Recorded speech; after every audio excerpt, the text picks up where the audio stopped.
드넓은 평야를 품고 있는 충청남도 예산. 학교당 2명은 바깥에 있고 네. 반만 들어와. 1m 남짓 깊이로 파놓은 구덩이로 학생들이 들어가기 시작합니다. 자, 이 단면 앞에 저 검은 모자. 단면을 네가 나눌 수 있는 대로 나눠봐봐. 이들은 전국에서 모인 토양학도들인데요. 토양을 구분하라는 미션이 주어졌습니다.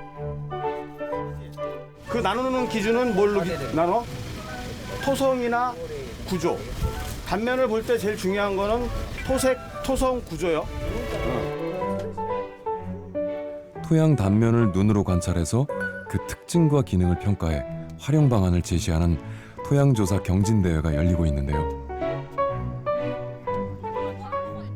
저희가 그 토양이 이제 어떻게 생성이 되고, 그다음에 토양과 이제 토양이 어떻게 다른지에 대한 그 현장 교육을 통해서 실제적으로 이제 그 농업 또는 환경의 가장 기본이 되는 토양을 잘 이해하는 것이 이제 가장 기본적인 목적입니다. 우리가 매일 밟고 살아가는 흙. 하지만 평소에는 무관심한 채 살아가기 쉬운데요. 토양 관련 학문을 전공하는 대학생들도 현장에서 토양을 구분하고 분석해보는 이런 기회가 흔치 않습니다. 평소에는 그냥 아무 생각 없이 보다가 흙을 이렇게 분석해보면서 보니까 좀 다르게 보입니다. 우리는 그동안 흔하다는 이유로 흙에 대해 무관심하진 않았을까요? 흙은 공기나 물과 달리 이동성이 낮아 한번 오염되면 그 영향이 서서히 오랫동안 지속됩니다. 흙은 우리가 생각하는 것처럼 무한한 자원이 아니기 때문이죠. 토양은 유한 자원입니다. 그래서 우리가 앞으로 이제 후손에게 좀 더 깨끗하고 건전하고 양질의 토양을 나눠주기 위해서는 이러한 토양을 잘 보존하는 것이 가장 중요합니다. 우리는 매일 토양 위를 걸어 다닙니다. 우리의 삶은 숨을 쉬게 하는 공기처럼 토양이 필요합니다. 이제는 토양에 관해 이야기할 때이며 확실히 토양 보호를 시작해야 합니다. 이 순간에도 사라지고 있는 흙. 흙은 무한 자원이 아닙니다. 흙을 가꾸지 않으면 농사를 지을 땅도 사라질 수 있습니다. 현재 보시는 첫 번째 단면은 자연 상태 토양 단면입니다. 그 옆에 보시면은 경작 30년 후의 토양인데요. 한 70cm 가량 있었던 유효토심이 경작 30년 후에는 약 지금 20cm 가량으로 줄은 걸 보실 수가 있습니다. 자연 상태에는 자라고 있는 식물 또 토양에 있는 미생물의 균형을 맞추고 있어요. 근데 이걸 경작을 해버리게 되면 공기가 많이 들어오고 그러면 미생물이 유기물을 많이 분해해버리게 돼요. 즉 다시 말하면 미생물이 먹을 수 있는 먹이가 자꾸 줄어든다는 거죠. 그러면 결국은 미생물의 숫자와 종류가 줄어들 수밖에 없고요. 미생물의 종류와 숫자가 줄어들면 토양 안에서 과거부터 진행되어 왔던 물질 순환이 이게 잘 안 되는 거죠. 우리는 흙에서 먹을 것을 얻고 흙 위에 터를 잡고 살다 흙으로 돌아갑니다. 우리 생명의 원천이자 우리 농업의 밑바탕이 되는 흙. 인류에게 없어서는 안 될 유한 자원인 흙의 가치에 대해 생각해 봐야 할 때입니다.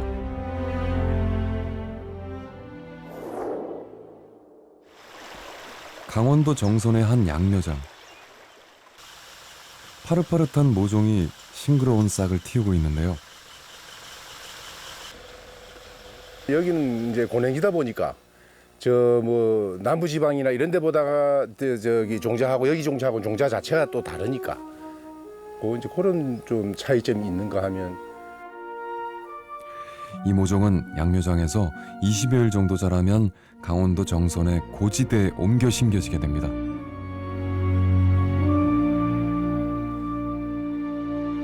여름철 전국 제1의 배추 산지인 강원도 정선의 고랭지. 해발 800m 이상으로 고도가 높아서 무더운 여름에도 배추가 신선하게 잘 자라는데요. 강원도 고랭지 배추의 경쟁력은 이 산비탈에 숨어 있습니다. 이제 해발 한 800 정도나 900 정도 지역에 위치한 곳이 많지 않고 우리 지역 같은 경우는 고랭지 배추 농사 짓는 부분 자체가 다른 지역보다는 나름대로 그냥 재배 기술도 좀 좋고 또 기후와 이런 부분도 좋기 때문에 다른 지역보다는 경쟁력이 아직은 좀 있는 것 같습니다. 이 지역의 흙 또한 다른 지역과는 다른 특성을 가지고 있습니다. 강원도 정선 고랭지의 토양은 우리나라에서는 보기 드문 석회질 토양인데요. 석회암 풍화토라고 해서 이렇게 비나 바람에 의해서 이제 풍화가 된 거죠. 풍화되고 쉽게 내려와서 기존에 있던 우리 갈색 산림토, 이 산림 토양이랑 섞여서 이제 석회암 특성을 갖고 있는 석회 지역의 토양을 갖는 그런 토양이 이제 탄생하게 된 거죠. 석회암 지대다 보니까 일단은 그 토양 산도, pH가 되겠죠. pH가 한 7 정도로 우리가 유지가 되고 있어요. 유지가 되고 있다 보니까 그런 토양 특성 때문에 유기물 함량도 좀 높고 그다음에 통기성, 물리성이 좀 좋은 편이고 또 특히 이 석회 성분이 들어있기 때문에 그 우리가 이 배추에서 문제가 되고 있는 그 뿌리옥 선충이라든가 그다음에 이제 석회 결핍 증상 때문에 나오는 각종 병해를 예방할 수 있는 그런 좀 좋은 토양을 가지고 있습니다. 무더위가 기승을 부렸던 지난 7월 산비탈을 따라 배추 모종 정식이 한창입니다. 강원도 고랭지는 해발 고도가 높아서 한여름에도 서늘해 배추를 키우기에 최적의 조건인데요. 지금 심는 과정이 모종에서 한 달 키워갖고 밭에 나왔을 때 심는 게 한 65일, 70일 과정에서 이제 출하가 됩니다. 아직까지는 땅이 살아있고 다른 지역은 뭐 땅이 망가진 데도 많은데 아직까지는 건천지만큼은 땅 아직까지는 토심이 꾸준하게 살아있어요. 이제 얼마나 자라면 우리의 식탁에 오르게 될까요?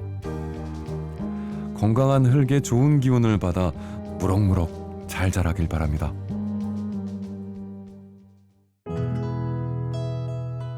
차가운 바람이 코끝을 스쳤던 지난 2월 제주의 동쪽 끝에 자리한 성산읍에서 봄 감자를 심고 있습니다.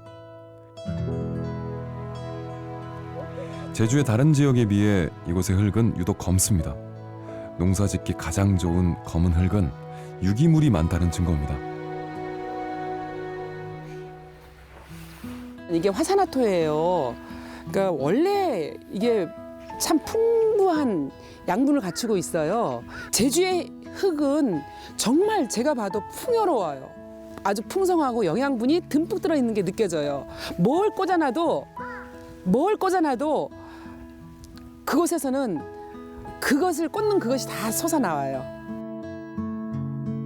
제주도가 화산 폭발로 만들어질 때 화산재가 섬의 표면을 뒤덮으면서 제주도 토양의 80%가 화산회토로 이루어져 있는데요. 그렇다면 화산회토는 어떤 특징을 가지고 있을까요? 제주도 섬을 이루고 있는 토양을 분석하기 위해 중산간 지역 초지의 토양 단면을 살펴보기로 했습니다.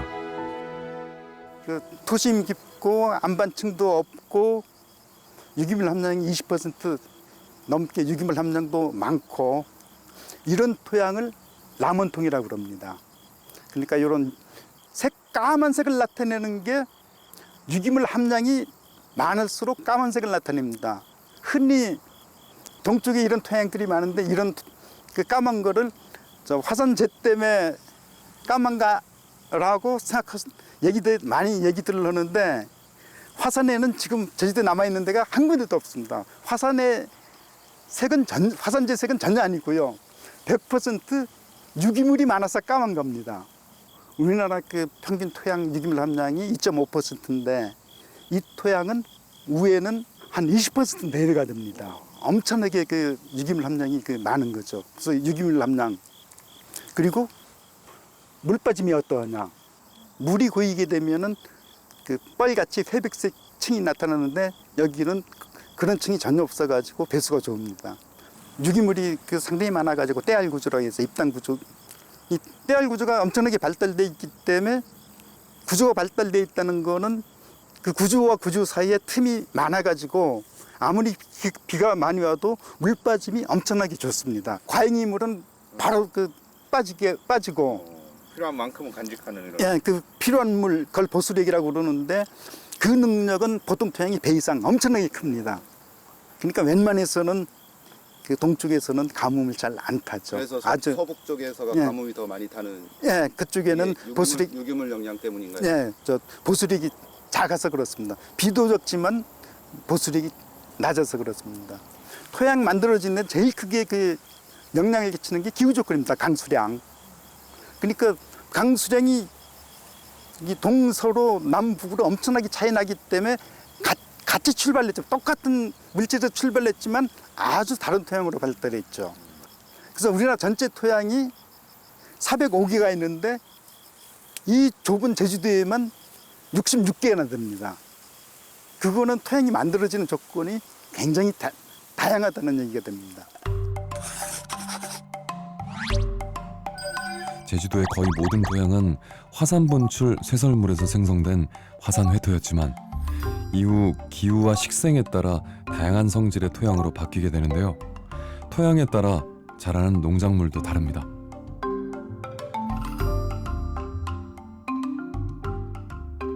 참 제주도는 이 토양 구조가 다양하게 돼 있어서 거기에 맞는 농산물도 다양하게 생산되고 있다고 생각이 됩니다.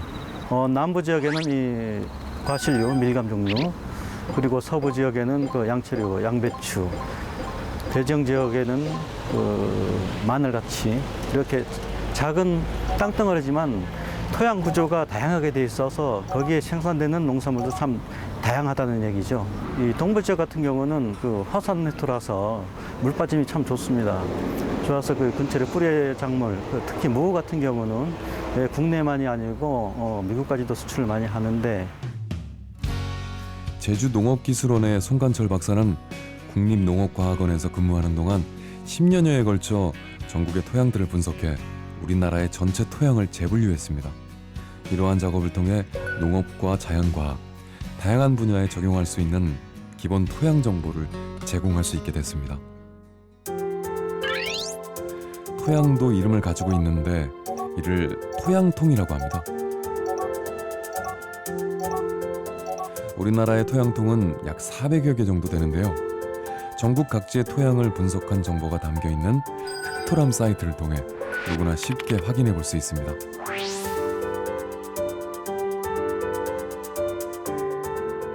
우리나라 전 국토가, 특히 제주도뿐만 아니라 전 국토가 이 토양 조사가 돼 있어가지고 흑토람에 들어가면 자기 경작지가 무슨 토양통이라는 걸 알 수 있고 또 그 토양통에는 각각의 작물에 대해 가지고 최적진지 적진지 그런 정보가 전부 나와 있습니다. 그러니까 토양통을 알고 그 적지 조건을 알게 되면은 그 가장 현명하게 이 농경지라든가 초지라든가 과수원으로서 그 이용할 수가 있게 되는 겁니다. 그동안 강원도 정선의 배추는 얼마나 자랐을까요?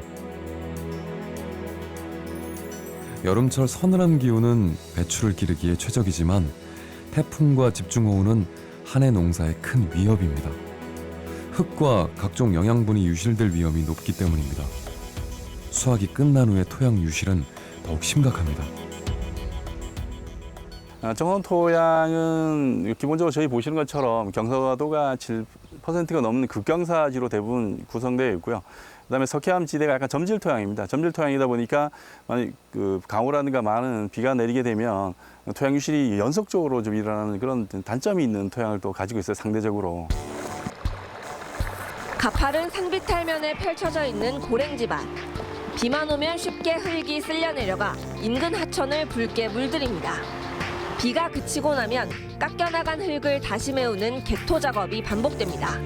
이로 인해 농작물을 심을 수 있는 유효 토심도 줄어들 수밖에 없는데요.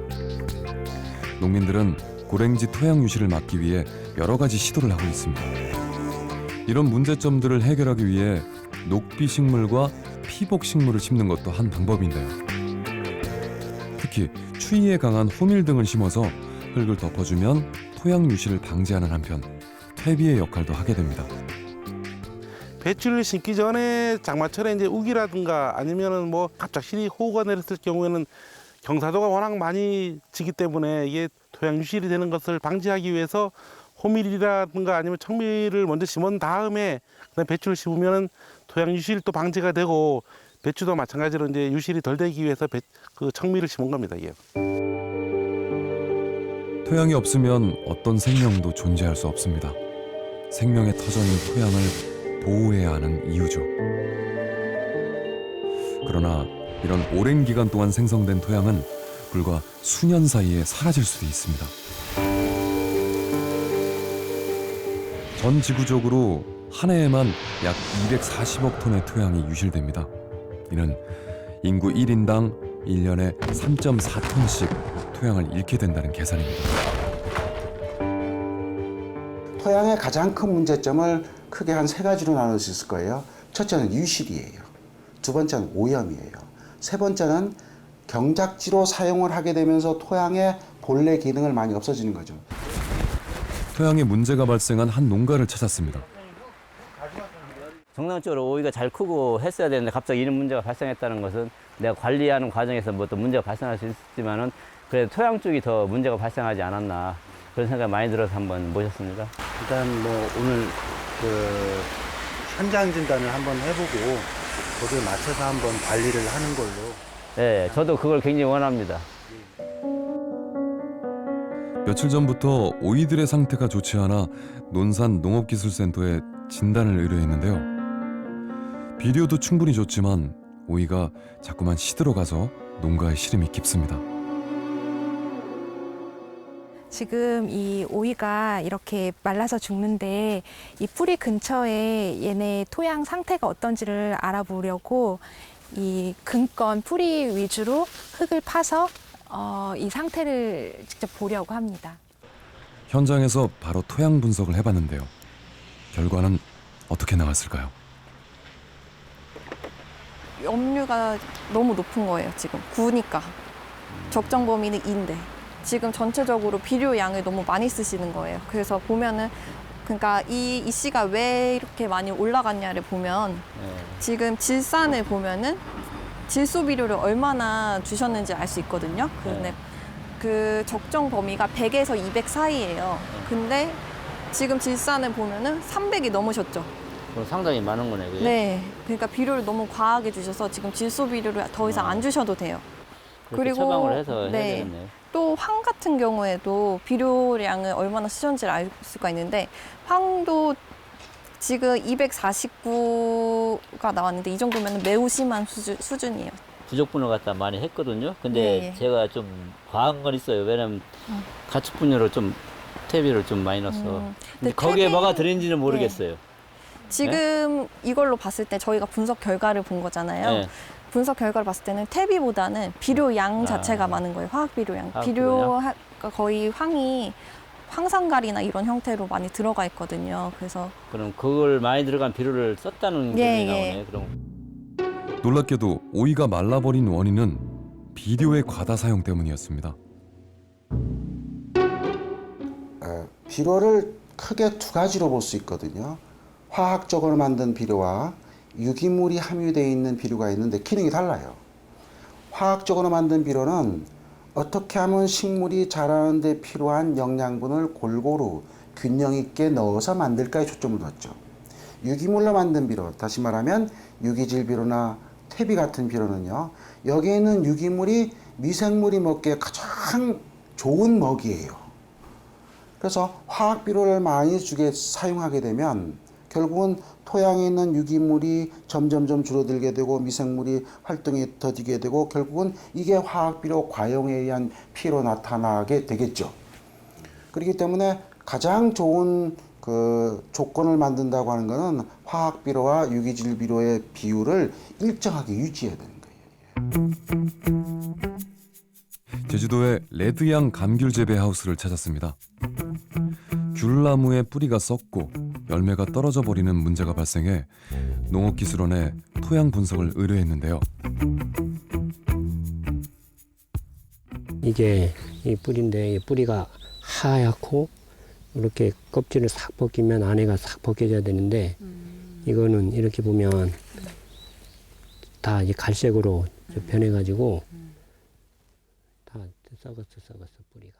지금 정상적으로 이제 생육이 되고 그 감귤이 달렸다면 지금 한 잎이 한 30개에서 한 40개 정도의 감귤이 달려 있어야 되는데 지금 감귤도 많이 달리지도 않았고 또 크기도 지금 훨씬 다른 농가에 비해서 이제 훨씬 크기도 작고 이제 그런 상태가 되겠습니다. 토양 분석을 위해 흙을 채취한 후 과수원의 토양 상태를 육안으로 관찰해 봤습니다. 여기 같은 경우는 거의 한 5cm 정도 퇴비가 깔렸네. 이 쩍쩍 갈라진 게 이게 양분 함량이 많아서 그러니 끈적끈적했다가 이제 가물어 가니까 이제 점점 이제 또 벌어지는 거지. 그러니까 이것만 딱 봐가지고도 아 여기는 비료를 너무 많이 퇴비를 이제 너무 많이 했구나 하는 걸 이제 알 수가 있지. 레드양 하우스의 토양을 분석한 결과 예상대로 화학 비료와 퇴비의 과다 시비가 문제였습니다. 비료가 충분치 않았을 때는 그때까지만 해도 이제 많이 주면 많이 줄수록 수확량이 늘고 감귤 나무 수세도 이제 좋아지고 하는 이제 그런 경향이었는데 한 2000년대 이제 한 후반 들기 시작하면서부터 우리가 이제 너무 많이 주다 보니까 토양에 양분이 우리가 비료로 준 양분이 계속 쌓여 있음에도 불구하고 농민들은 관행적으로 이제 많이 주면 좋다 하는 그런 인식이 있어서 아마 이런 결과를 초래한 것 같습니다. 최초의 비료는 구아노인데요. 구아노는 조류의 배설물로 만들어진 천연 유기물입니다. 특히 페루에는 수만 년에 걸쳐 새들이 서식하면서 만들어낸 구아노가 산을 이루고 있었는데요. 원주민이 이것을 비료로 쓰는 것을 본 유럽인들에 의해 다른 대륙으로 팔리게 됩니다. 이 구아노는 너무 귀했던 나머지 전쟁의 원인이 되기도 했는데요. 이후 구아노는 화학 비료로 대체되게 됩니다. 독일의 화학자 프리츠 하버는 공기 중의 질소를 암모니아로 합성하는 질소 고정법을 알아냅니다. 그렇게 만들어낸 암모니아로 화학 비료를 만들어내는데요. 그 공로로 하버는 1918년 노벨 화학상을 수상합니다. 화학 비료의 공급으로 인류는 농업 생산을 비약적으로 늘릴 수 있게 됐습니다. 그러면 배불리 먹게끔 하고 생산량을 높이는 방법은 사실은 화학 비료예요. 그래서 처음에 1960년대 중반부터 생산된 화학 비료가 사용량이 급격하게 늘어났죠. 거의 많이 쓸 때는 우리나라 전국적으로 한 200만 톤 이상을 썼거든요. 그러다 보니까 여러 가지 문제점이 나타나기 시작했어요. 여러 가지 문제점이 나타나고 또 소비자들이 친환경 농업에 대한 요구도 많아지니까 그 다음은 화학 비료를 적게 쓰는 운동이 일어나고 또 정책적으로도 많이 줄였죠. 그래서 지금은 우리나라 전체적으로 쓰고 있는 화학 비료 양이 약 100만 톤 정도 돼요.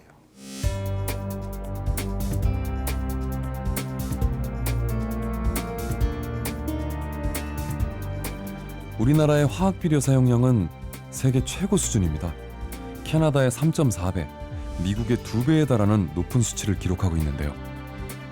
비료 사용으로 농산물 생산량이 늘어나긴 했지만 토양 오염과 수질 오염 같은 문제가 생기기 시작했습니다. 우리가 주는 비료가요 100% 이용을 못해요. 질소 같은 건 일부가 날아가요. 나머지들은요 지하수로 내려가거나 일부는 강으로 흘러갈 수밖에 없죠. 근데 강으로 흘러가는 양은 상당히 많을 수밖에 없어요. 왜 그러냐면 비료를 주게 되면요 토양이 아주 조그만 입자, 점토, 찰흙 같은 입자 이렇게 달라붙어요. 그러면 비가 많이 오면 물만 흘러게 하는 게 아니라 이 토양에 작은 점토도 흘러가거든요. 점토가 흘러갈 때 우리가 준 비료가 같이 포함돼서 흘러가 버리는 거예요. 그러면 강이나 바다에 있는 생태가 교란이 일어날 수밖에 없죠. 제주 지역 감자 재배에 적합한 비료량을 알아보기 위해 비교 실험을 진행했습니다.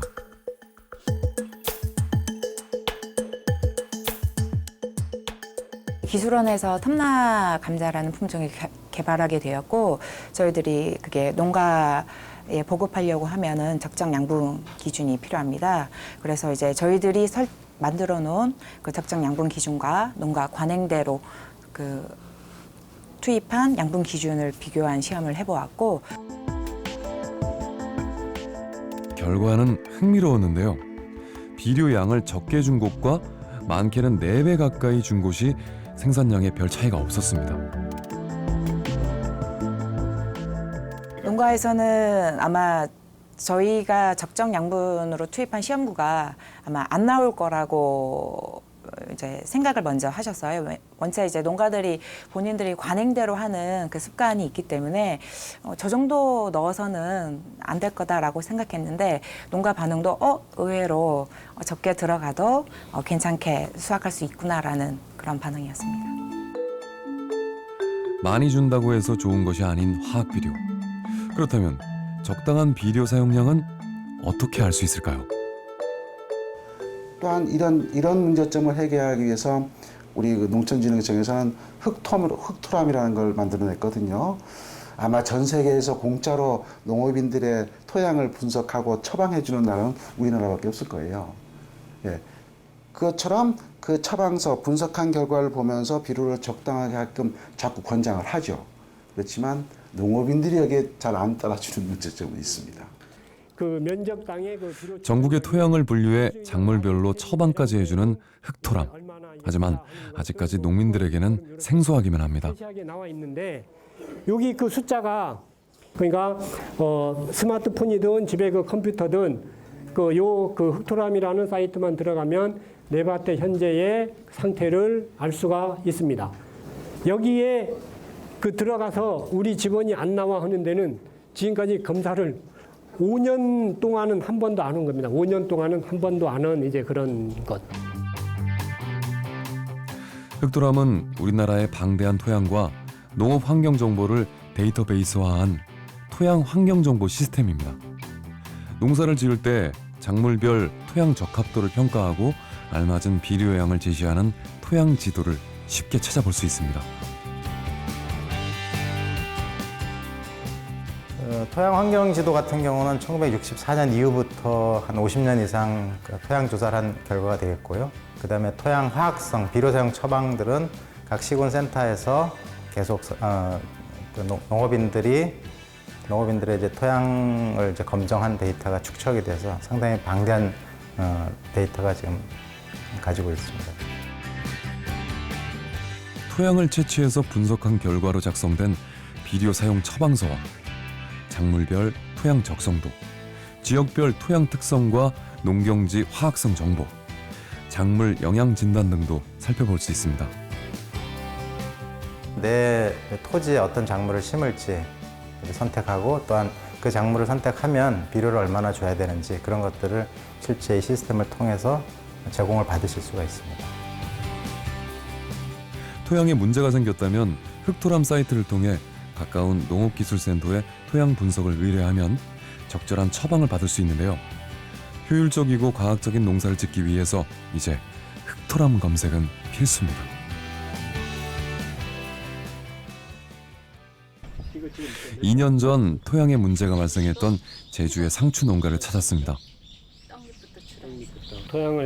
토양 검사를 받아보거나 하지 않았으면 또 이제 비료는 또 계속 또 했을 들어가죠. 건데 했는데 하지 않은 상태에서 이만희 만들었고 그러니까 초기 투자가 적은 거죠. 초기 투자가 적었는데 물량을 이만큼 만들었으니까 처음부터 비료를 많이 주면 여기 있는 거를 비료기를 꺼낼 수 있는 방법이 없으니까 처음에는 적게 주고 나중에 안 자라면 나중에 추가로 주는 거는 이제 얼마든지 가능하니까 맞아 그거 그런 식으로 이제 관리를 하는 게 좋은데 우리 이제 욕심이 과하다 보니까 솔직히 욕심이 과했습니다. 없으니까 처음부터 비료를 많이 주어서 수확량을 늘리자 하다 보니까 이제 오히려 2번까지는 딱 좋았습니다. 2번까지 좋았는데 그 다음 해부터는 그냥 계속 쓰러지는 거고 물량이 안 나오고 솔직히 욕심 부리면 땅이 오염돼 버리는 것 같아요. 맛이. 지금은 상추가 싱싱하게 잘 자라고 있지만 2년 전 비료 과다 사용으로 한 해 농사를 망쳤다고 하는데요. 상추 잎이 시들기 시작한 겁니다. 도무지 원인을 알 수 없고 해결책이 보이지 않자 농업기술원에 토양 분석을 의뢰했는데요. 양분 과다와 비료 과잉 시비가 문제라는 결과가 나왔습니다. 토양을 검사하니까 양분이 너무 많아서 영양이 너무 과다하면 그게 전도 흡수를 못한다 하는 결론을 얻어서 그 얘기를 기술원에서 말씀해 주셔서 아 영양 과다구나 해서 그다음 그게 그래서 다른 품종 수단그라스 보리 그거를 연타 갈면서 양분을 많이 빼는 농사를 많이 했습니다. 그냥 옛날에는 그전에는 무조건 비료를 그 10이 평수보다 2배는 더 했으니까 한 포를 뿌리라고 하면 우리는 2포를 뿌렸으니까 그래야 되는 줄 알고 그냥 관행일엔 해서 이제 사람들이 노지에서 하는 그 습관을 내가 그대로 따라 해버리니까 여기 하우스라는 조건도 생각 안 하고 솔직히 무지에서 온 거구나 그 결론을 얻긴 얻었습니다. 하우스 한쪽에 가축 분뇨로 만든 퇴비가 쌓여 있는데요. 부숙되지 않은 퇴비를 준 것도 문제였습니다. 부숙되지 않은 퇴비는 농작물에 심각한 해를 끼치고 각종 기생충과 세균의 온상이 되는데요. 지금은 거의 그런 집들은 안 보이고 이건 우리 깨 심었던 거 여기 부셔 놓은 거고. 그러니까 이게 순순히 그 사료 먹은 그 배설물밖에 없으니까 양분이 옛날 퇴비하고는 너무 달라요. 근데 사람도 그거 몰라 마시. 나도 몰라. 농사하는 사람은 모르는 것 같아. 그러니까 이게 그 집 들어 있는 상태에서 썩는 속도하고 이거가 더 오래 걸려. 아 맞아. 과다한 비료와 퇴비 사용으로 염류 장애를 겪고 난 후 큰 교훈을 얻었다는 김미선 씨. 무엇보다도 토양 관리의 중요성을 깨닫게 됐습니다. 아니 땅만 살아나면 농사는 쉽다는 걸 해본 사람은 다 알아. 해본 사람은 알 겁니다. 농사를 한 몇 년 한 사람은 1, 2년 한 사람은 아직 그거 모를 거고 1, 2년은 우리도 기고만장했고 뭐 아무것도 안 해도 너무 좋았으니까 기고만장하는데 4년, 5년째부터는 고비 10년 되면 아 이거 포기해야 되나 말아야 되나 품종 바꿔야 되나 그래서 저 밀감나무 묘종 다 심었습니다. 바꾸려고. 근데 아 이러면은 가능성이 있겠다. 그거를 얻은 거죠, 제가.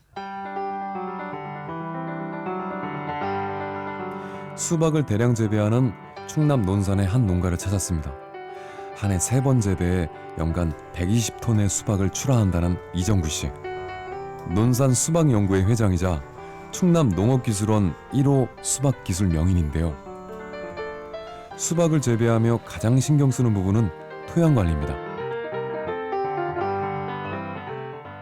저 이번 작기 끝나고도 뭐 토양 관리 좀 하셔야죠. 토양 관리를 해야죠. 이 토양 관리는 이게 이제 부족한 부분만 서로 채워 넣어서 재배를 하기 때문에 토양 관리가 이게 첫째 이 토양 관리예요. 토양 관리를 잘못하면은 이 수박 자체가 잘 이루어지지 않고 시드름이 와가지고 그냥 폐사하는 경우가 이렇게 많거든요. 그래서 항상 한 작기가 끝나면은 토양 관리를 정확하게 해서 부족한 부분을 채워둬야 됩니다. 지금 저 자료에 보면 알지만 이 칼륨이 제일 부족합니다. 여기가 가리. 이쪽에 당을 많이 이거 빼다 보니까 이 칼륨이 부족하니까 이 부분을 가리 쪽으로 많이 유도를 해서 당을 많이 올려줘야 되고 미생물도 넣어서 이러다 보면 이 한 작기가 다 뽑아 먹어버리는 거예요. 그러면 후반기에는 어떡합니까? 다시 채워넣어야 된다는 얘기예요. 이렇게 해서 농사를 잘 지어내야 당도도 좋고 식감도 좋아서 소비자들 입맛에 부응할 수 있다. 이렇게 제 생각은 이렇습니다. 재배가 까다로운 수박은 거름도 많이 필요하고 제대로 키우려면 손이 많이 들어가는데요. 무엇보다 농지의 토양 상태를 정확히 파악하고 필요한 것을 제때 채워주는 게 중요하다고 수박 명인은 강조합니다. 이게 많이 넣는다고 되는 게 아니라 부족한 부분을 우리 인간도 아프면 병원에 가서 처방전 받듣기 이 토양도 마찬가지. 처방전을 받아서 처방을 해야 이 농장에 이게 농사가 그러니까 수박 농사도 잘 되는 거지 처방전이 없이는 그냥 무대포 농사가 안 됩니다 지금은. 이게 항상 이 토양이 제일 관건이에요 이게 농사 짓는데.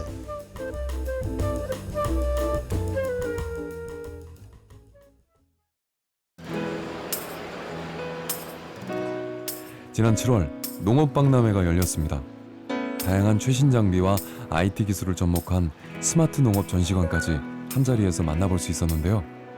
국내외 최고의 전문가들이 모인 농업 포럼도 열렸습니다.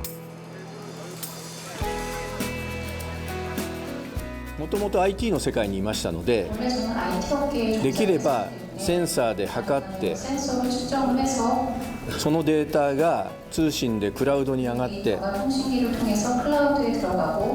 そこで管理分析できるようなシステムがないかなと。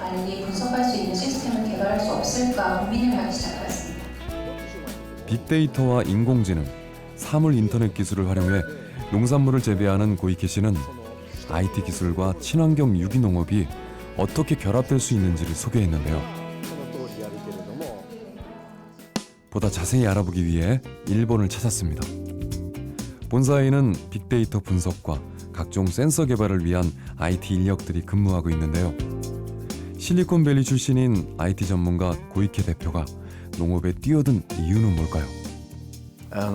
今までの農業っていうのは高収量の品種の種が開発されて化学肥料と農薬で大量生産するというやり方、これは半世紀以上前の緑の革命グリーンレボリューションで、イノベーションが起こって始まった農業の生産方法です。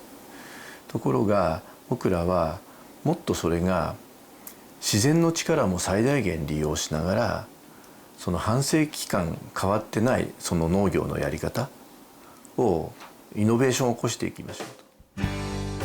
IT 기술을 활용해서 재배한 유기농 농산물을 판매하는 매장도 운영하고 있습니다. 재배 이력을 실시간으로 확인할 수 있기 때문에 소비자들의 반응도 좋다고 하네요. 地元の食材を中心に、展開しているんですけども、とにかく野菜が美味しいと、みずみずしくて甘みがあったり、本当にシャキシャキしてたり美味しいという、ビュッフェでいろんなメニューを取り扱ってるんですけども、野菜が美味しいという声が非常に多いです。 이 포도 농장에서는 필드 서버라는 측정 장치를 이용해 토양과 작물을 관리하는데요. 센서를 통한 데이터 전송으로 밭의 상황을 실시간으로 파악할 수 있습니다. ここで日射量、それから温度、湿度、それからこちらで土壌の温度、それから水分、土壌 EC という電気伝導率、こういうものを計測をして、あちらの親機にデータを飛ばして、そこからインターネット経由でクラウドにデータが上がって管理分析しています。でこれの特徴は電源がいらないです。全部これソーラーバッテリーが搭載をされていて、その電池だけでデータを計測をして通信でデータを上げるということができています。 IT 기술과 빅데이터를 활용한 토양 관리는 고령화로 일손 부족을 겪는 농촌 문제의 대안이 될 수 있습니다. 例えば、左から、これはワイン畑なんですけども、温度、大体25度ぐらい、21度ですね。あと湿度、今日は雨が降ってますので 91%。と日射量、今日は雨で曇ってますので非常に太陽少ないです。あと土壌の水分、これは雨降ってますので非常に高め。あと土壌の温度は 19.4 度と、あと土壌 EC、これは肥料の吸い具合ですね。こういったものを見ることができます。でこの他にも葉っぱの濡れ具合のセンサーですとかいろんなセンサーがありますので、それをつければこの他にも見ることができます。変化したこと、非常に楽になりました。特に私ども畑20カ所以上にあるので、今までだと一回りするだけでも半日1日潰れてたんですけども、今センサーがあるのでも極端なことを言うと寝ながらでもスマホ、パソコンで畑の状態を管理することができます。 고이케 대표는 농업과 IT 기술의 만남을 새로운 농업을 만드는 차세대 녹색 혁명이라고 말합니다. いうことで経験官匠の技の農業からこれからは最新の植物科学テクノロジーを使った農業もちろん経験官匠の技も重要なのでそれも融合しながら新しい農業の形態を作っていきたい、すなわち NEXT Green Revolution 次世代の緑の革命を目指しています。 제주의 비료 공장을 찾았습니다. 천연 재료들을 이용해 발효 비료를 만드는 교육이 진행되고 있었는데요.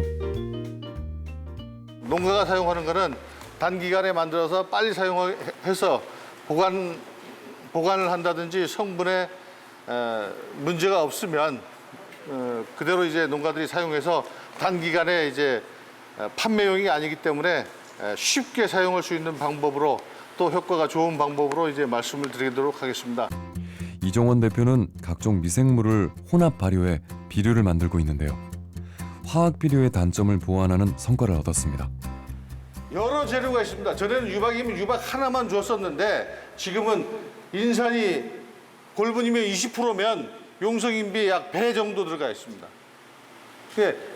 재료가 여러 가지 재료에 여러 가지 이 액체 미생물들이라든지 미량요소 성분이 들어가 있기 때문에 화학 비료를 줬을 때 하고 다른 점은 뭐냐면 화학 비료는 어떠한 한 품목만 주면 미량요소 결핍이 나타나는데 이런 발효 비료를 만들어주면 미량요소 결핍은 생기지 않습니다.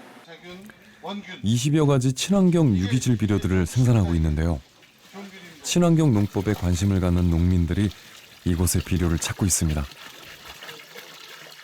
주기적으로 1년에 2번을 우리 회원들이 만들어 쓰고 있습니다. 그래서 그 평상시에 썼던 우리 전에 관행으로 했을 때 그 영양제라든가 칼슘제를 이렇게 만들어 쓰니까 가격이 한 10분의 1로 전략이 되고 또 싸니까 또 좀 많이 써지고 뭐 이렇게 해서 아주 저는 꼭 필요한 그 농법이 아닌가 이렇게 생각을 하고 있습니다. 관행을 고집하면은 실질적으로 나이 드신 분들이나 이런 분들은 관행을 고집하거든요.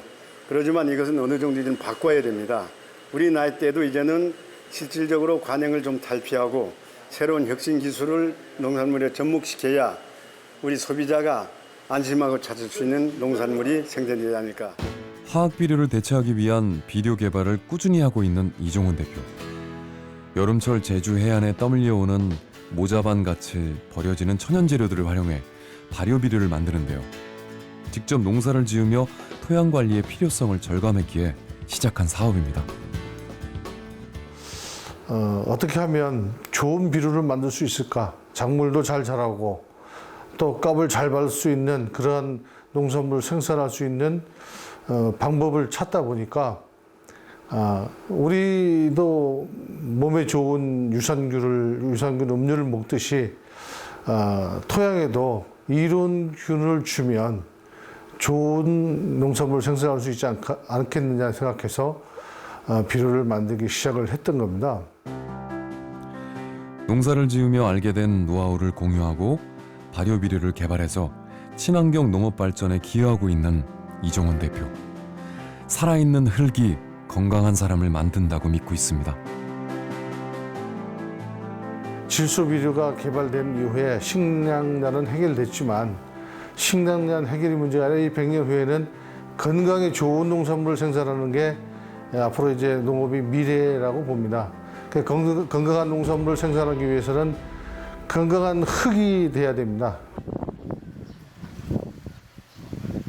퇴비를 직접 만들어 유기농 농사를 짓는 농업인을 만나러 갑니다.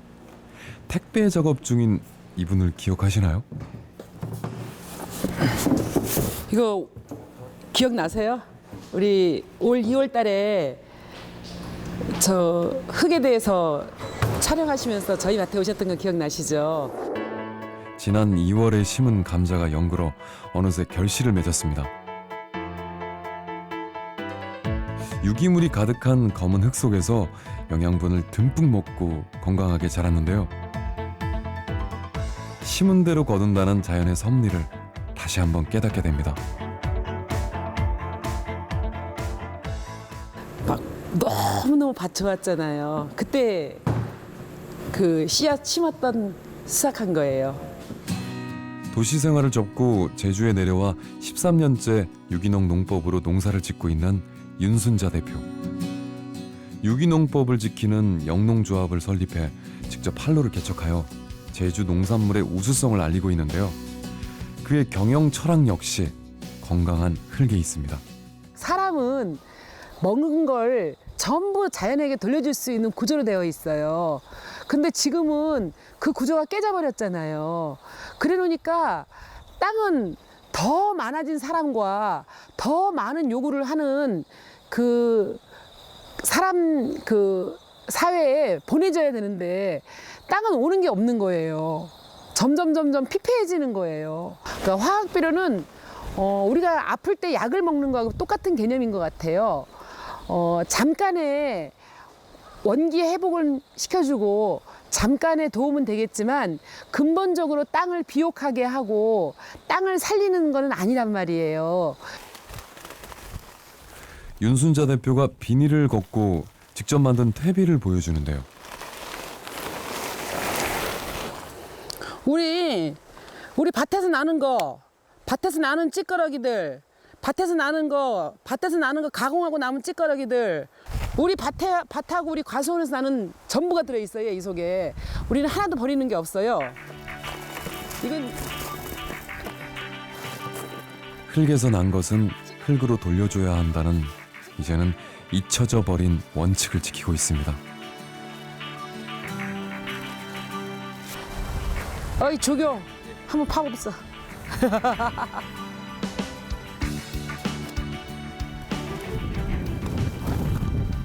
이게 모든 게 다 들어있어요, 이 속에. 쌀깨도 들어있고, 그리고 보시면 알겠지만 이렇게 다 들어가서 이미 이제 발효가 다 끝났어요. 잘 발효된 퇴비는 보드라운 흙이 됩니다. 흙에서 나온 것은 버릴 게 하나 없습니다. 얼마나 구수한지. 인간을 살리고 자연을 살리는 소중한 흙.